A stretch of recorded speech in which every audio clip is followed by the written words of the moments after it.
Welcome to today's session. Free to Lead, Journeys of Leaders Driven by Passion, Inspired by Purpose. I'm very excited today to actually introduce you to a friend of mine, Chris Daigle. Chris is a serial entrepreneur, and I'm very excited about what Chris can impart to certainly founders out there, and certainly founders in the high-tech space and finances space like that. So without further ado, I'd like to introduce you to Chris Daigle. Hey, Chris, how are you doing? Awesome. Thank you so much for the invitation. I'm pleased to be here. Yeah, great, great. If you could give us a little bit of your backstory, you're currently heading up a whole startup, Chief Information Officer and Chief AI Officer. Yeah. AI Officer. That's right. It's very distinct. Yeah. AI. In the world of AI today, it's like at the leading edge with all the different applications and ways people can use it. But also, I think you have a unique take on it, which is very interesting. Like a chief AI officer doesn't have to be a techie, doesn't have to be Exactly. that. It has to be someone with, well, I'll let you explain it, which is Sure. really interesting. But how did you get to here? How did you get to, where did you start? And let's have your journey for people. Sure. I guess I believe that you're born an entrepreneur or you do your best to be an entrepreneur. But I don't necessarily think that entrepreneurship is something you can say, oh, I want to be an entrepreneur. Let me go to school to learn how to do that. So I have been on my entrepreneurial journey since I was born, I guess. It started, there were early signs of it in school where I was arbitraging candy and things like that. And I think if you talk to any entrepreneur who's innately wired to be that opportunity seeker, they've got a similar story. I've tried a lot of things in my life. And I was talking to my CMO last night about this, about entrepreneurs. We have a blessing and a curse that we're able to see opportunity everywhere. And as an entrepreneur, you may have heard it called shiny object syndrome, where, oh, this looks good. Oh, I can do that. Oh, I can get rich doing this. Oh, I can have impact doing that. Whatever your angle is, it's almost like early on in your career as an entrepreneur, it's almost like a survival instinct. You are looking for whatever that opportunity is that can let you get traction and start to, feed yourself and support your family with your own endeavors as compared to going and punching the clock at a job.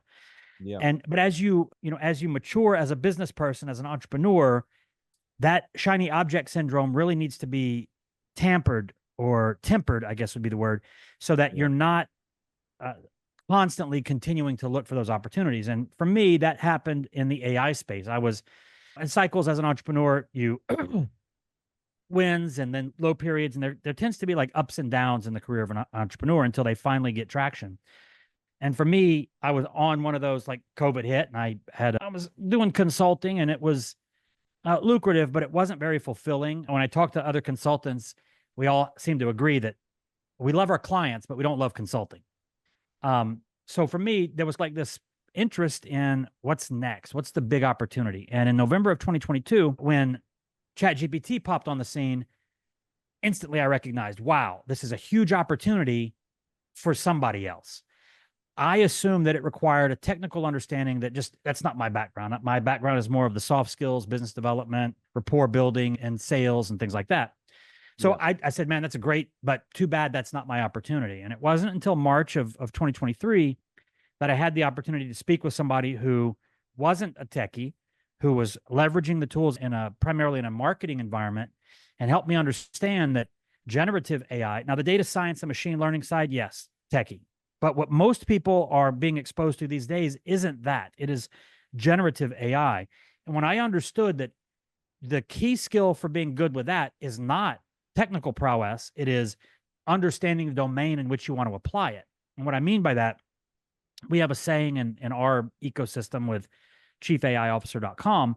We tell people, look, on the learning curve of AI, you've done the hard work already. What do you mean, Chris? All the years that you've spent in your role or in your industry or whatever, that is stuff that AI, it might know it, but it doesn't understand it contextually. And you have you knowing, hey, this is good, this is bad, this is what we want, this is never going to happen.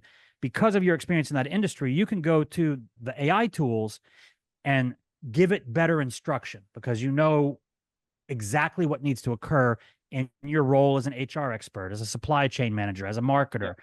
And that really makes the difference. you've moved on a little bit. You're not just talking about GPT anymore, because there's AI tools for all sorts of things now. That's right.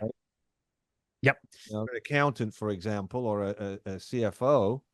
And I have a client who is a CFO, just retiring as a CFO, looking for what's next. So I pointed in your direction, right? Because how about she now becomes a consultant in bringing AI into working in that field? So can you 100%. Yeah, so can people listening from all different fields, right? Sure. So Chat GPT, a lot of people have played around with that, so they can understand that. But there's a whole world and worlds of different tools available, which is That's right. you could point people at in a little bit. So here's what for anybody who's here, if they're on a scale of 1 to 10, 10 being an expert, 1 being I'm brand new to this stuff. If you're below a 5 on the AI journey or the AI learning curve, I would suggest that 1, don't be intimidated by the tools. You'll find that most of them, if you just sit down in front of the tool and start messing around with it, within 5 to 10 minutes, Yeah. you'll get it. They're designed to be easy to use.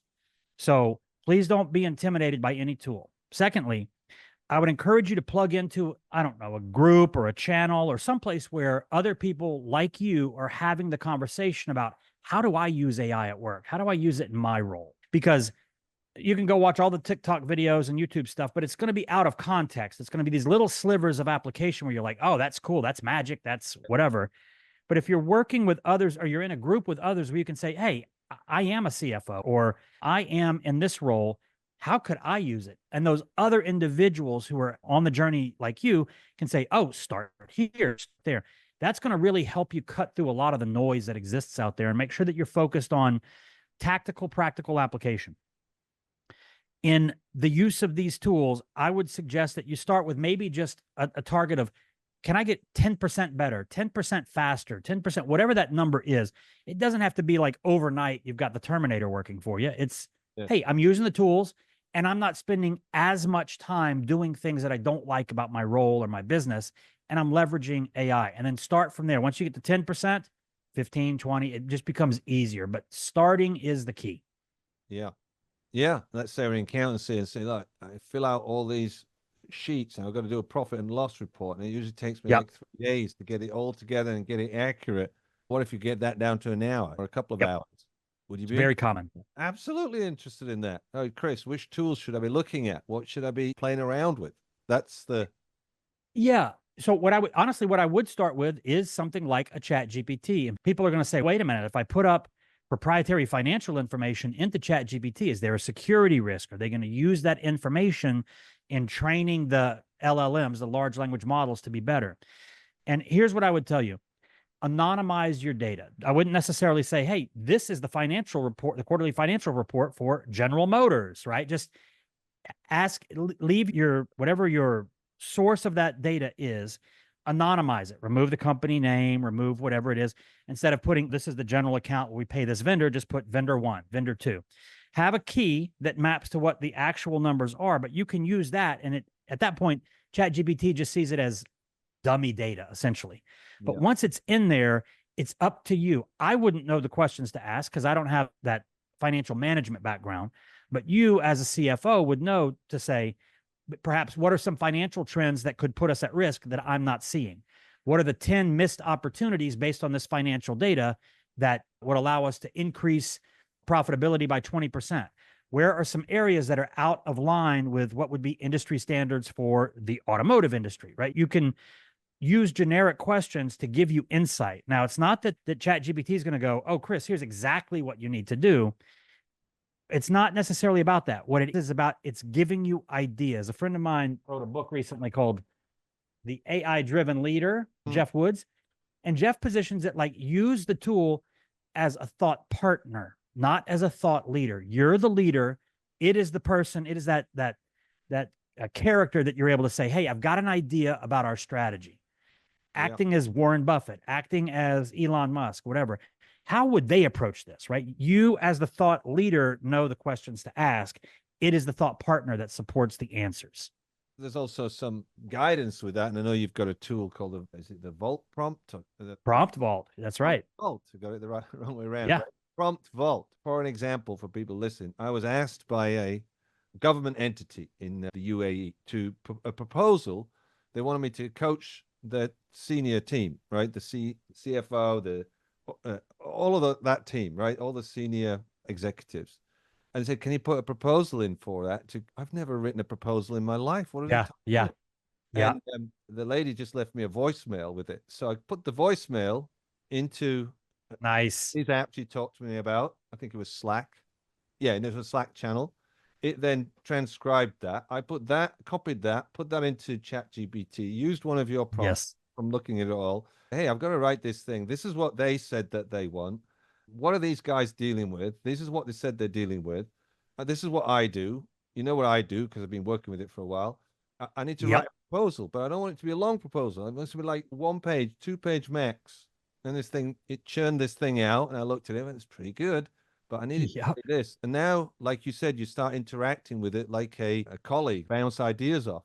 And within about 3 times backwards and forwards, this thing was brilliant. That took me Yep. about an hour and a half. It was like, would have taken me a week to try and then it probably wouldn't have been, and sent it off, and they loved it. Nice. So So we call that play thinking around in with it. AI. Say again. Yeah. I said we call that thinking in AI, where you're able to say, okay, I've got a problem in business, never done a proposal like this before. What do I need to do? Let me go to AI to start asking it questions and get that result. So you're doing exactly what a power user would do. Yeah. And I picked that up because you have a what do you call it? Chief AI officer. The challenge that we do. You do a challenge. You also do lots of free and Yep. like We're very big on education, and we provide a ton of free education at ChiefAIOfficer.com for sure. Every month we host a challenge that we've gotten comments that people say, listen, I've spent $1,000 or more on training, and I learned more in your free challenge than I did in that paid training. It's just, I guess it's just our culture internally is that we are big on education, because my belief is that this is an act of self-preservation for your career. If you do not, and I'm not being gloom and doom, but all of the data and the research and our personal experiences show that if 2 employees show up for a role at the company, we're hiring for, I don't know, whatever, let's say it's somebody in sales, let's say, okay, great. And I look at 2 CVs and I see they both went to the same school at the same time. They're very similar scores. They both had similar experience in their career. Oh, wait a minute, but this guy is using AI and this guy isn't. It doesn't necessarily mean that the guy with AI experience is going to get the job, but they probably will. Why? Because if they know how to do exactly what you just talked about, like, how do I solve this problem with AI? They're going to be able to, instead of taking a week to do it, they're going to be able to do it in an hour and a half. yeah. And that's which employee do you hire? The one who can get more done in a day, or the one who can get less done in a day? It's just, so for those of you who are thinking, I'll deal with it when I have to, I wouldn't. I would take advantage of the opportunity now that we're still early and start learning this stuff, start plugging into a community, start listening to podcasts, whatever it is, so that when the conversation comes up at work and the boss or the team lead says something about AI, you can intelligently participate in that conversation. And guess what's going to happen? They're going to go, oh, wait a minute. Chris knows AI. Hey, Chris, can I get your help on this? Hey, Chris, the boss has got some questions. Can you go to his, like, it's going to give you opportunities that you simply do not have now, just because you're thinking in AI. You don't have to be a superstar. You just need to know more than the next person. And you'd be surprised how little people know about it. It's not a big learning curve for you to be the quote unquote AI expert in your team, in your business, or even your industry. It's fantastic. Yeah. Yeah, and you built this business in the last year or last 18 months? What do you say? Last 18 months, we've packed about 3 years worth of effort into 18 months, but yeah, we've done it pretty quick. Yeah. And this is in that journey, we've probably got founders on this call, right? In that journey, what are some of the challenges that you've had to overcome to free yourself up? Because you're talking about it totally free and empowered and passionate about it.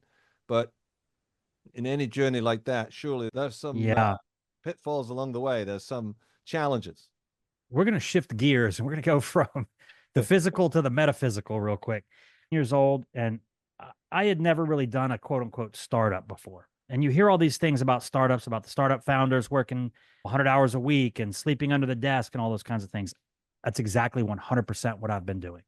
It has been a consuming experience And in that process, there have been a lot of lessons learned. And I realize now that if you've done, this is the rite of passage to be the person who can earn the type of money that some of these superstar founders get because they've done this. It is not easy. You have to become a completely different person in a good way. You are challenged way beyond anything I experienced in boot camp in the military or any of that stuff. Mm. And you come out the other side with an awareness of yourself and of business that just won't happen unless you've been put through the fire like this. And some of the main lessons were the hard parts. Like you need those hard parts for a number of reasons. One, you will respect the win so much more. In my career, there's been a lot of easy wins. I'm a smart guy. I've got a great network. I can see the opportunities and I'm okay being early. And those have resulted in me having financial and career wins, but I never felt like I had truly put myself through an environment where what am I capable of? This became that for sure. And I'm happy with the result. I am going to be a much better steward of the bounty that's coming from this.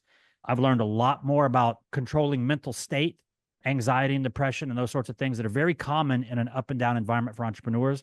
They just don't exist in my world anymore because I had to understand it and really evaluate in these difficult times, what is the lesson here? And that reflection caused me to have a whole different understanding about everything from who I am to the nature of reality. So it's been been incredible. What I'm trying to get from you is an actual, if you can think of one, an actual example where there you were, it looks like it's not going to work, and you're faced with something, a real challenge. Can you think of one of those in this? Absolutely. We relocated our headquarters to Austin, Texas, or outside of Austin. A friend of mine, From where? From New Mexico to Austin, Texas. Okay. And, I was like, man, I'm going to come to Austin. And guess what happens? A buddy of mine in Austin calls me and says, hey, what are you doing? I said, well, I'm actually thinking about relocating to Austin. And he said, listen, I've got an extra house on my ranch set up as an office. Nobody uses it. Why don't you just set up on my ranch? Stay as long as you want. It's like, okay, that's easy. I get out here, but it's out in the ranch and in the country. The first week that I'm here, major storm blows through and messes up the well. So all of a sudden I'm on this ranch house, got power and internet, but no water. And so it was like camping for a couple of weeks there. And as I was reflecting, it would have been easy to say, man, I'm 50 years old. I should be like, why is this happening to me? But instead, the thoughts that kept coming to me were, this is going to make the story better. This hardship is you're going to be on stage having that fireside chat. People are going to be acknowledging the success. And they're going to say, what was it like? And I'm going to be able to say, ye though I walk through the valley of death kind of thing, right? Like I did the hard stuff. So that was a perfect example. And those have just continued to show up to where these challenges, and then I have the choice of, am I going to play the victim? Am I going to try and figure out why is this happening to me? Or am I going to deal with what is, take the lesson from it, and just move on and take the power away from that experience so that it's not negative. It's not a hardship anymore. It's just a thing. It's easier said than done. For those of you who are about to experience this or doing it, it's easier said than done. Yeah, it's one of the things I face when I'm coaching people, taking out all the added meaning, the decisions to make from it, what it means about you, what it means about the business you're in, what it means about your colleagues, your suppliers, or this or that. You take all that out, and I love the way you said it, just deal with what is. Yep. Then it's simple. There's no noise. It's just what's in front of you. No noise. Brilliant. That's right. Awesome. Chris, how would people reach out to you if they want to find out about AI or anything else about contact? Sure. I would suggest to follow me on LinkedIn. My name is Chris Daigle, but my LinkedIn handle is Dr. Daigle. It's a nickname I got.